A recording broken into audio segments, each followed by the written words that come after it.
Okay, so share ko sa inyo to guys, no, kung paano natin guys tanggalin guys yung password ng ating phone device or screen lock ng ating phone device guys. So meron ditong dinala sa atin guys na phone device guys, no, parang Huawei Y6P ito guys, 2020, parang ganitong year guys, 2020 guys. So meron dinala sa atin dito guys, so merong password, so nilagyan daw nila guys ng password pero nakalimutan nila guys, kaya papayos nila or papatanggal nila guys yung password ng device na ito guys. Okay? So kahit anong ano natin guys, no, kahit tulaan natin, hindi natin maulaan guys yung password niya guys. So incorrect pin guys, no. So ngayon guys ay share ko sa inyo guys kung paano natin guys i-bypass itong yung ganitong password guys or screen lock sa ating device guys, no. So una natin gagawin dito guys para ma-bypass natin yung ganitong screen lock sa ating device or matanggal yung password sa device na ito guys ay i-off natin guys, no. Papatayin muna natin guys. So off natin guys, no. So sundan lang nyo guys yung gagawin natin guys, no. So i-off natin guys. Yan. So power off natin guys, no. So wait lang natin guys. So i-hard reset natin guys, no, kahit hindi tayo gagamit guys ng PC or computer guys. So i-off natin guys. So hindi siya natuloy guys, no. So ulitin ko lang guys. Yan. So just in case pala guys na magkaroon siya guys ng ano guys, ng Google Security guys. So mano-manuhin rin natin guys tanggal guys or i-bypass rin natin guys yung Google Security niya guys, no. Yan. So ngayon guys namatay na siya guys or naka-power off na siya guys, no. So ang gagawin natin dito guys para makapunta tayo guys sa factory reset, kasi ito guys ay factory reset natin guys, no, gamit guys yung hard reset guys. So dahil nga hindi natin alam guys yung password ng device na ito guys, so tatanggalin natin guys, no. So para matanggal yan guys ay hawakan natin yung device natin guys, ito. So ang gagawin natin yung power button na ito tapos yung volume up na ito ay ipagsabay natin guys, no. I-hold natin guys, parang ganito guys, no. I-hold natin yan hanggang sa lumabas guys yung logo ng device na ito guys or ng Huawei Y6 na ito guys, Huawei Y6P. So ngayon guys ay gagawin na natin. So papakita ko sa inyo guys, no. I-hold natin guys. Kung makita nyo guys, i-zoom natin, no. Yan. So I hope guys na makita nyo guys. Yan. So ngayon guys yung gagawin natin, i-hold natin guys yung volume up at yung power button guys. So pakita ko sa inyo guys, no. So 1, 2, 3. Yan. So hintayin natin maglabas guys yung logo niya guys. Kapag naglabas yung logo, bibitawan natin guys. So bitawan natin guys. Yan. So hintayin natin magpunta guys sa recovery mode guys or sa factory reset guys. Yan. So basta maglabas lang guys yung logo niya guys ay bibitawan natin guys, no. So hintayin na lang natin guys.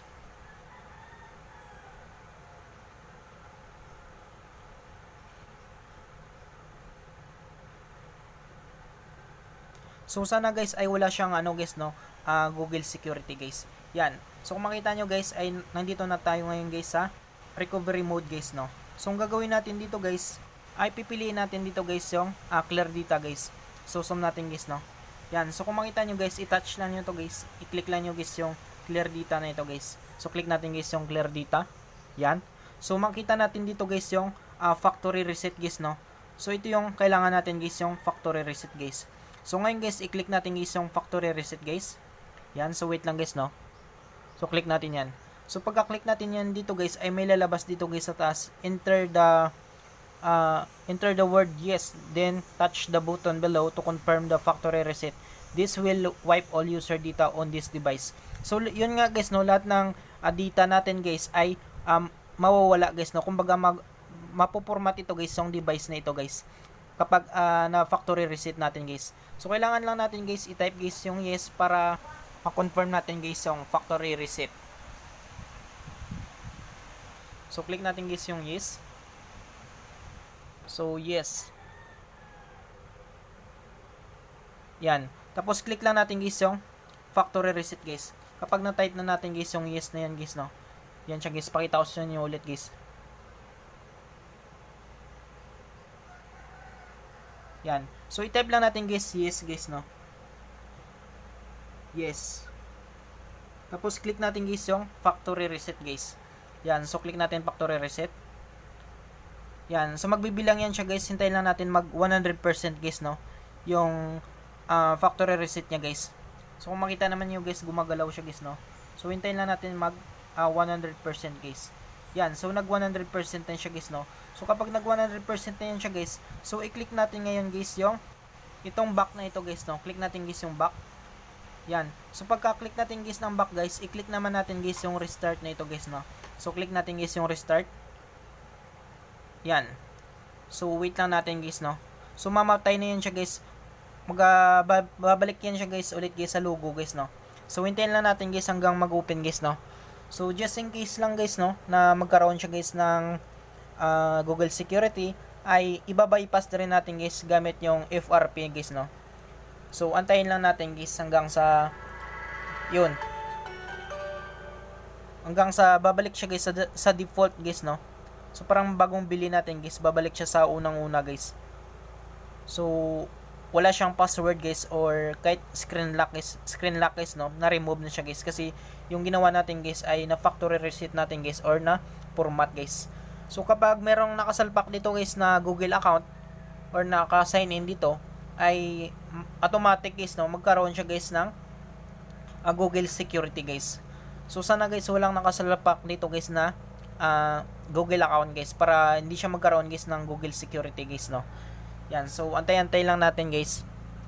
So, sa inyo guys, kung meron kayong mga phone, kapag gusto nyo mag-factory reset, yung iba may naka-sign in pa na mga Google account, so hindi nila nare-remove guys. So, napa-factory reset nila. Yung nangyayari kasi guys, ay na-factory reset natin guys yung device natin, tapos may naka-sign in, magkakaroon yan siya guys ng Google Security guys. So, yung Google Security na yun guys ay pinoprotektahan lang naman yung user guys para hindi ma-compromise guys yung credential niya guys, no? So, maghinala kasi guys, alimbawa nawala guys yung phone natin na ito guys. Alimbawa nawala itong device natin na ito. So, maghinala yan yung device natin guys na mayroong nag-factory reset ng phone mo. So, kapag hindi mo alam guys yung password ng Google account mo guys, ay magkakaroon siya guys ng Google Security guys. So, dapat alam nyo guys yung information or credential ng device nyo guys. Okay? So, antayin lang natin guys, no? So, medyo matagal lang guys yung loading niya guys, pero lalabas na yan siya guys, no? Yan. So, kung makikita nyo guys, yan. So, ngayon guys, ang gagawin natin dito guys, click lang natin guys yung English guys, no? So, English tayo guys. So, click natin guys yung get started. English yung language natin dito. Yan. So, select region guys, no? Piliin lang natin guys yung Philippines or kung saan country kayo guys.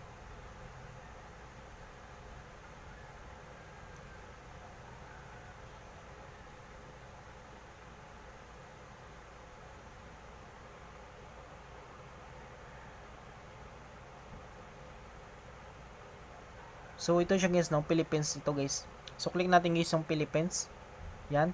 Tapos, click natin guys yung next na ito. Ito. Tapos, terms obvious guys, no? So, details niya guys. So, click lang natin yung box na ito guys, no? So, mabilis naman tayo magbasa guys, no? I have carefully read and agreed to the above terms guys.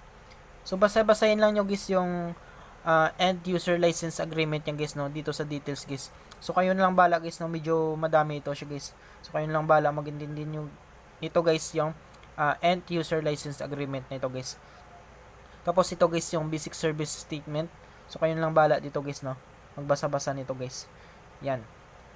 So, kapag nabasa niyo, i-back lang natin. Tapos, click lang natin guys yung next nito guys. Yan.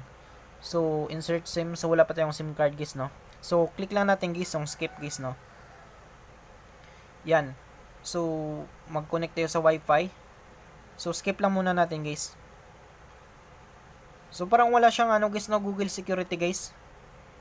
Click natin guys yung next. So, maswerte ito guys, no? Kapag wala siyang Google Security, ibig sabihin guys, walang nakalagin na Google account dito sa device na ito guys. Yan. So, Huawei Mobile Services. Yan. So, click lang natin guys yung next. Cancel lang natin yan. Click natin next guys, no? Device protection. So, skip natin guys. So, parang wala siyang Google Security guys. enhance services. Nothings lang natin guys. Click lang natin guys yung later. So later lang tayo guys. Huawei location. So later lang. You're super up to date. So click natin guys yung enable and continue. So data import guys. So kung gusto nyo guys i-import guys yung dati yung data. So kung gusto nyo maibalik guys sa Huawei Cloud Backup nyo guys, click lang nyo ito guys, or yung data from another device guys. So sa atin guys, ito yung pipiliin natin guys, no, set up as new device guys. So sabi naman kasi nila dito guys ay wala na silang kukunin dito guys sa device nito. So tatanggalin lang guys yung password. So ang gagawin natin dito guys, click lang natin guys yung set up as new device guys. So click natin yan. So pagka-click natin yan guys, ay ito na yung lalabas guys, no. So ito na guys, nawala guys yung password nyo guys. Yan, so kahit patayin natin guys, hindi din siya babalik guys yung password guys, no. Yan. So wala na siyang password or screen lock guys, no. So ganun lang kadali guys, no, kung paano natin guys i-bypass guys or tatanggalin guys yung screen lock ng phone device natin guys. Okay? So I hope guys na makatulong sa inyo itong video tutorial natin guys. So sa mga bago pa lang sa ating YouTube channel guys, no, huwag nating kalimutang i-click yung subscribe at yung notification bell button para ma-update ko kayo guys sa susunod nating video tutorial.